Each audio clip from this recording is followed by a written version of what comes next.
I never thought my life would dwindle to this. A faint heartbeat in the humid haze of Savannah, where the air clings like a restless spirit, and the past gnaws at your bones. At 45, I figured I'd be elsewhere. Maybe not whole but unburdened. Instead, I'm pouring shots in a dive bar on River Street, my nights blurring into sunrise, my days stalked by notes from a man I'd rather erase.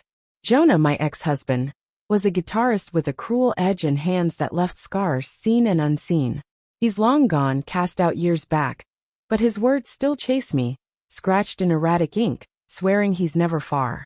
The bar's my cage, the clatter of bottles my shackles. But one thing keeps me from shattering. Eli, my son. He's not my flesh, but he's my world. I took him in at 12, a lanky kid with hazel eyes and a knack for the violin that could silence a crowd. Now at 22, he's my anchor, my mirror, the one who sees the woman I've nearly lost. Eli's a violinist, his bow-weaving tales in speakeasies and shadowed venues. Where Jonah was a tempest, Eli's a tide, calm, profound, reeling me in when I stray too far. We've built something over time, a connection deeper than mother and son, a code of looks and pauses that keeps me intact. But I'm unraveling. Jonah's notes stack up in my desk, each one rawer, more deranged. I'm pulling doubles, barely eating, jumping at footsteps. Eli notices everything. Tonight, I'm wiping down the bar, the jukebox humming a weary folk tune, when he slides onto a stool, his denim jacket damp with drizzle. "You're fading, Mara," he says, his voice soft, piercing the din. I muster a smirk, tossing the rag aside. Always a poet, kid. He doesn't grin. "You're not sleeping. You're not eating. You're not you. What's wrong?" I avoid his eyes, polishing a spotless glass. "Life, Eli. It's rough." He leans in, his hand brushing mine, warm and intentional. "Not rough enough to break you. Not while I'm here." His words splinter something in me, a yearning I've tried to bury. I want to confess it all. How Jonah's threats make my skin crawl. How this city feels like it's choking me. How Eli's the only thing keeping my pulse steady. But I can't. Instead, I push him a cola and mumble, "I'm okay. Go play your set." He doesn't budge, his fingers lingering on mine, sending a jolt through me. "Meet me after your shift," he says, his tone a quiet demand. "I've got something to show you." I raise an eyebrow, cautious. "What kind of something?" His smile is half trick, half vow. "The kind that'll wake you up." I should brush it off, but the way he looks at me, like I'm still worth saving, pulls me in. 1 a.m., I say. "Don't be late." The bar empties, leaving only the buzz of the neon sign. I find Eli outside, leaning against a streetlight, Savannah's glow casting him in amber and indigo. He guides me through the city's maze, past swaying drunks and busker strums, to a weathered building tucked in an alley. The faded sign reads Starlight Music Hall. "What's this?" I ask, my tone sharp. He pries a plank free, exposing a dark gap. "A ghost from the 50s. Closed after a fire. Found it hunting venues." I pause, the shadows inside eating the light. "We're trespassing." His grin widens. "We're taking it back. One night, Mara. Let's steal something for us." My heart races, but I follow, drawn by the spark in his eyes. Inside, the air's heavy with ashen time, smelling of bourbon and charred oak. Moonlight slips through broken shutters, illuminating a stage draped in gloom. A violin rests in a corner, its strings frayed but defiant. Eli brushes it, coaxing a low, mournful note. "This place still breathes," he murmurs. I roam, my boots stirring ash, and spot a tin box behind the counter.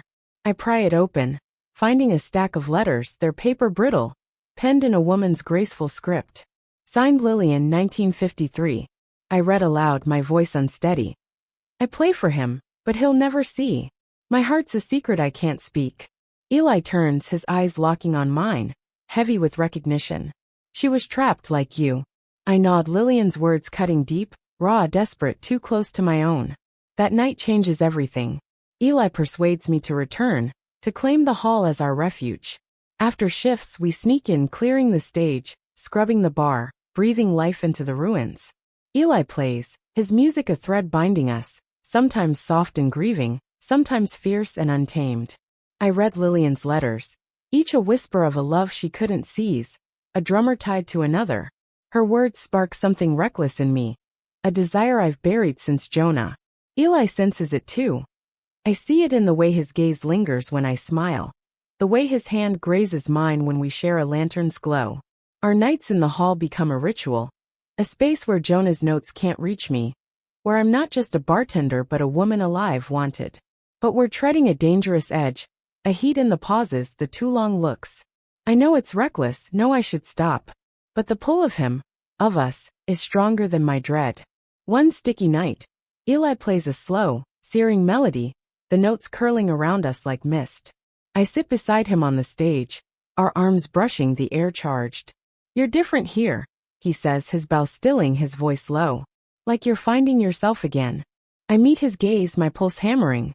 You're the one showing me.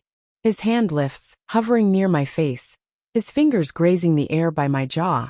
The space between us narrows, the world shrinking to just his eyes, his breath. For a moment, I think we might cross that line, let the tide sweep us away. But I pull back, my voice cracking. We can't, Eli. He nods, his jaw tight, but his eyes don't falter. I know, he says, soft but firm. But I'm not losing you. Not to this city, not to him. The letters guide us, a mystery to unravel. Lillian's words hint at a secret, a treasure she hid for her lover, something to break her bonds. We search the hall, tapping beams, lifting boards. One night, Eli finds a loose panel under the stage. Inside is a silk pouch, heavy with a gold locket, etched with a star.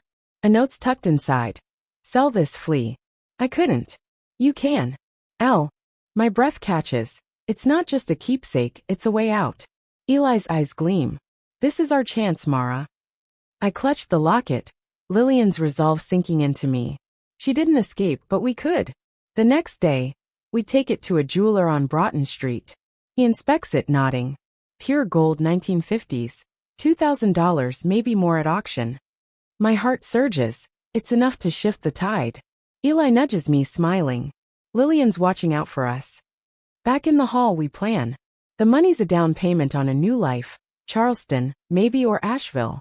Eli's gigs are solid. I could scale back shifts, revive my sketching. The art Jonah crushed out of me. The hall becomes our war room. Walls taped with maps, budgets, dreams. Lillian's letters sit on the counter, our touchstone.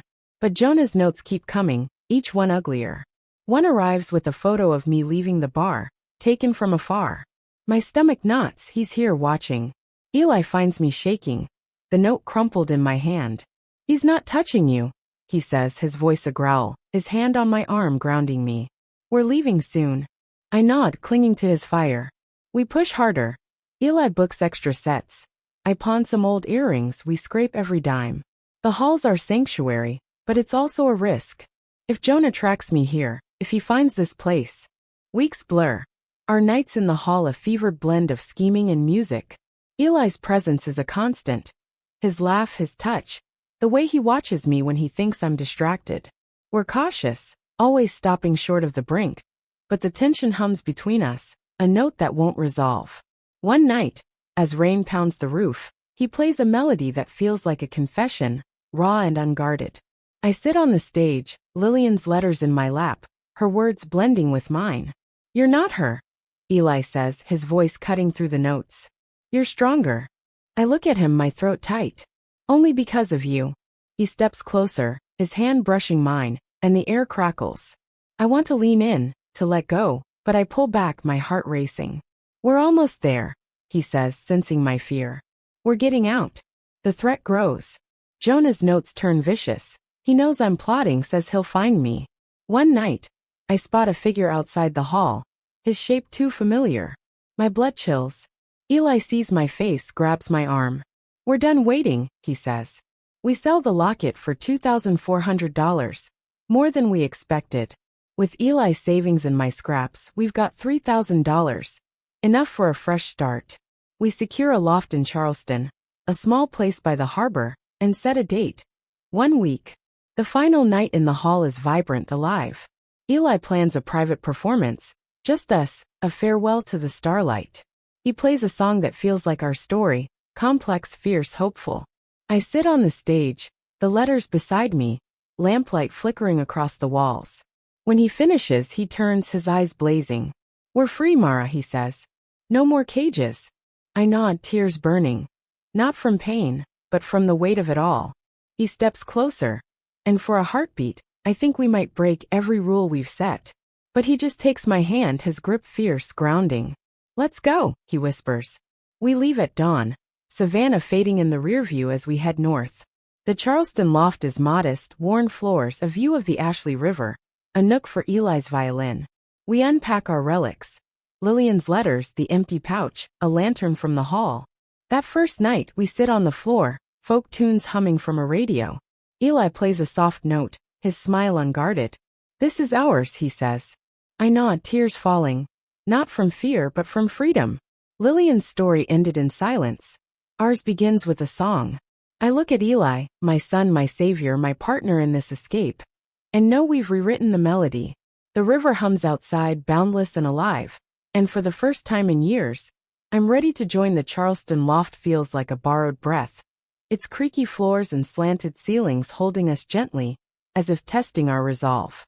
The Ashley River glints through the window, its surface a restless mirror for the September sky.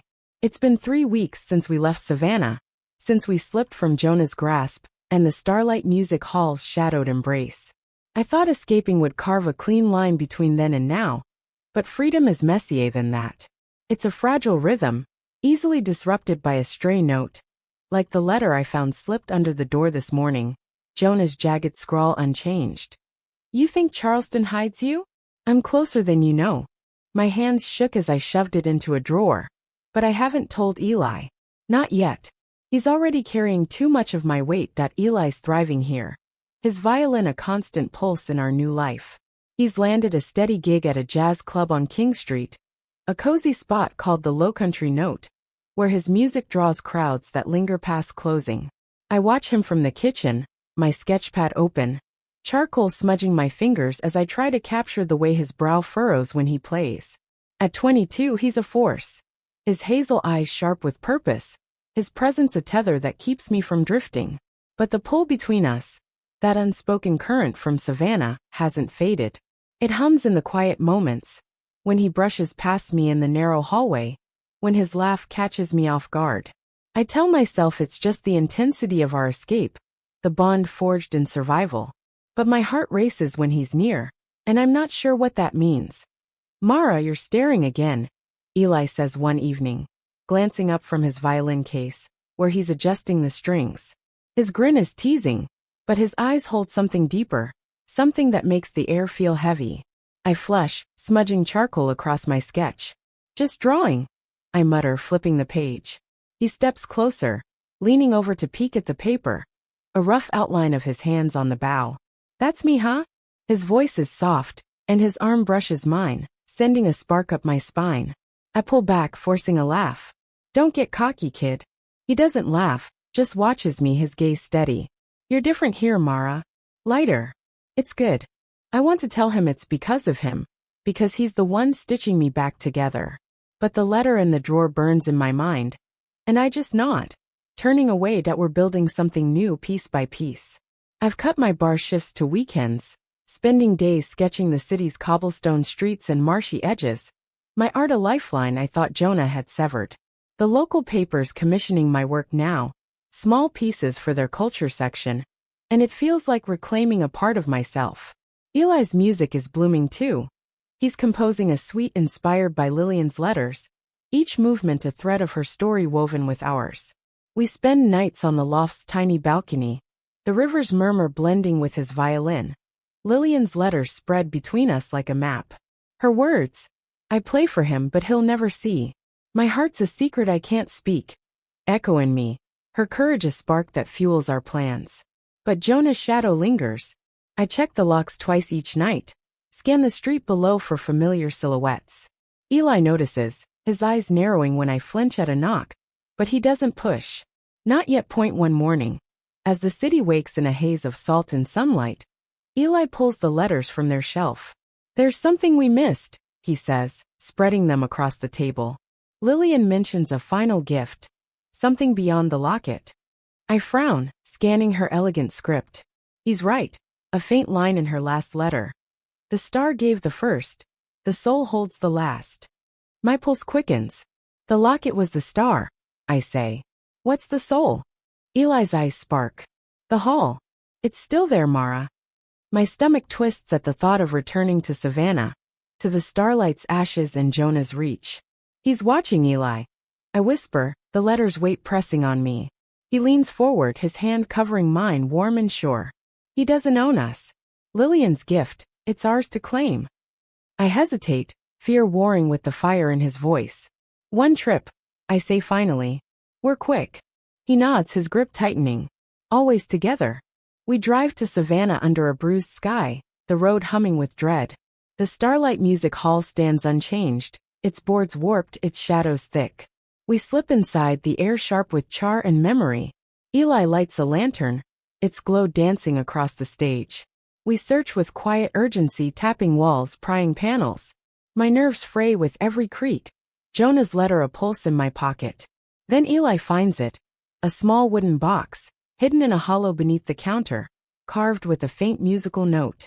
Inside is a silver ring, simple but heavy, and a note in Lillian's hand. For the one who dares sell this run. The soul's freedom is yours. L. My breath catches. The ring's not just a trinket. It's a key to another step, another life. Eli's grin is fierce. She's still with us. We're about to leave when a shadow shifts outside, a boot scraping gravel. My blood runs cold. Jonah, I breathe. Eli grabs my arm, pulling me behind the counter. The door groans, a figure filling the frame. Jonah, his face haggard, eyes glinting with malice. Mara, he calls, his voice a slurred knife. You can't keep running. Eli's grip tightens, his whisper sharp. Stay down. I've got this. I shake my head, panic rising. But he's already moving, silent, grabbing a rusted pipe from the floor. Jonah stumbles closer, kicking debris, his flashlight slicing the dark. Thought you could steal a life without me, he snarls. My heart pounds, but Eli's steady, his eyes locked on mine, a silent vow. He motions for me to slip toward the back exit. I hesitate, but his nod is firm that I creep along the wall. Every sound a thunderclap, as Eli circles behind Jonah. Then a crash. Eli swings the pipe, knocking the flashlight from Jonah's hand. Get out, he growls, his voice a blade. Jonah laughs, unsteady but lunges. Eli dodges, shoving him into the counter. I reach the exit, my hand on the door, but I can't leave him. I grab a loose plank, rushing back, and swing it at Jonah's knees. He stumbles, cursing, and Eli tackles him, pinning him down. Go, Mara, he shouts. I hesitate, then grab a broken chair leg, swinging it at Jonah's arm. He roars, but Eli's faster, tying his wrists with a rope from the stage curtains, that we drag him outside, leaving him slumped in the alley, the rain swallowing his threats. Eli calls the cops from a payphone, anonymous, reporting a drunk trespasser. We don't wait for lights or sirens. We grab the box, the ring, Lillian's note, and bolt, the hall fading behind us. Back in Charleston, we collapse in the loft, breathless, alive. The ring's appraised at $3,000, more than we dreamed. With our savings, it's enough to secure the loft for a year, to buy me a better camera, to give Eli's music room to grow. We're not just surviving now, we're building. But Jonah's reach doesn't end.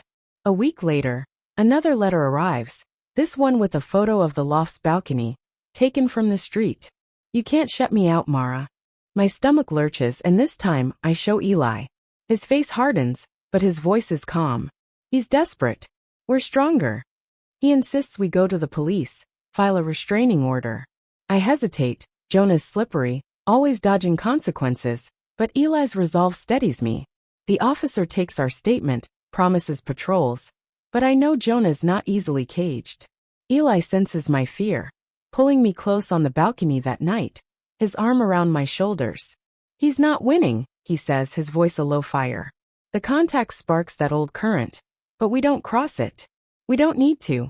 Our bond, fierce, unspoken, is enough. Lillian's ring becomes our talisman, a reminder of what we've claimed.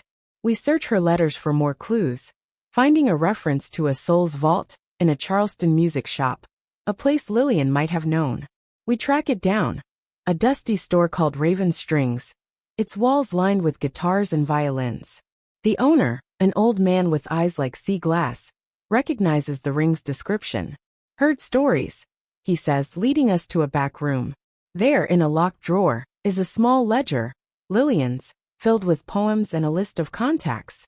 Musicians who helped women like her escape. One name stands out, a lawyer in Asheville still practicing. She left a network, the owner says.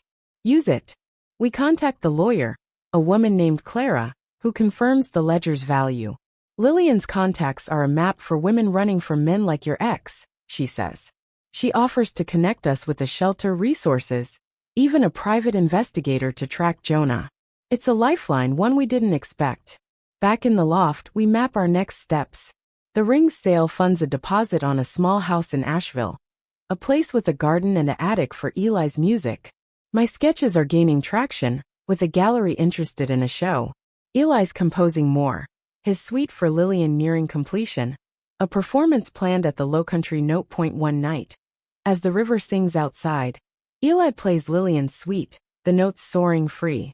I sit beside him, our shoulders touching, the loft alive with candlelight. We did it, I say, my voice soft. He turns, his eyes warm, deep. We're just starting. The air shifts, that current sparking, but we hold the line. Our bond, tangled, fierce, alive as enough. Lillian's soul led us here, to a life we stole back. I lean against him, the music wrapping us. And for the first time, I'm not afraid of tomorrow's song.